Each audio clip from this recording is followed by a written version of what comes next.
I see the color. I see it. I tried. Now, don't look at my shoes. I had to pack my stuff, and I forgot to pack my I didn't want shoes. this to be comfortable. We're all ready for you. Name and outward, please. So I'm KB with Nerdifiles. How are you, Bill? Good. How are you? Wonderful. I'm doing well. I'm doing well. Listen, this is such a beautiful, beautiful film.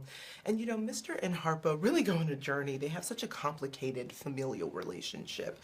But there's a moment where, you know, Mr. becomes vulnerable and Harpo really gets to see his father in a different light.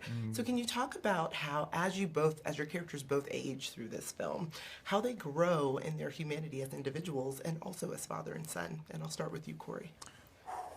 I love answering this question because I think it is complex, and that was the journey that we were on, and the intent in terms of starting this film or going into this film was to ask those questions.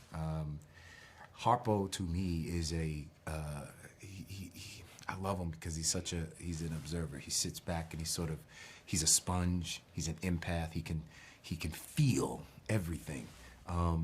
And I think it's because at a young age, he decided not to put that armor on, you know, that he saw his grandfather and his father have to wear. But also because a young woman named Sophia comes into his life. And that changes everything for him because he's learning how to love. That's different from how his father loved. And he watches how his father interacts with Sophia, how his father interacted with Suge, and the love and the light in his eye for Suge, Avery, you know, and I think that inspires him, but he doesn't get to live out that. And I think Harpo wants to live out that love for Sophia. And so it's about making those choices and breaking the cycle. And it's a hard choice, but it is a choice that we all get to make. And so it was just great to be able to examine that vulnerability with Colman because he was just available for that kind of work, you know? Thank you, man.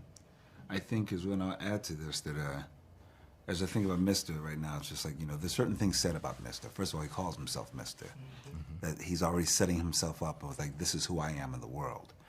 And it's not really evolved. It's really, he just like sort of doubled down on like who he was and who his presence had to be.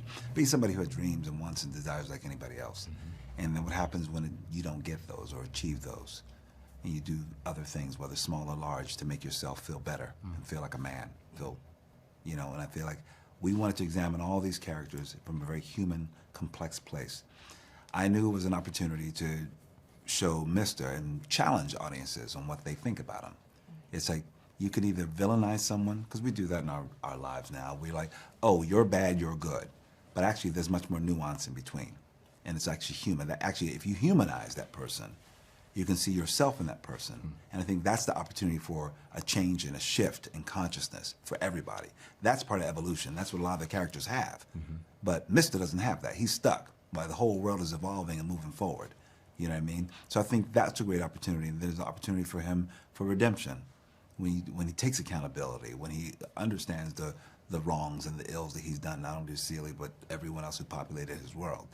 And then there's a choice. There's always a choice. There's always a choice of possibility. So saying all that, that's what we carefully crafted and wanted to go into this. And everyone has a function in this story. You know, everyone, and I knew I needed to serve my function as being sort of the spine of the story. And because a lot of hangs on the trauma that that Mr. is inflicting. And then everyone has an opportunity to change, evolve, or fall away in some way. Oh, I love that. Well, listen, brilliant performances by both of you. Thank you. Just thank you so much for taking the time to chat with Nerdifiles. Really appreciate it. Thank you. Thank you.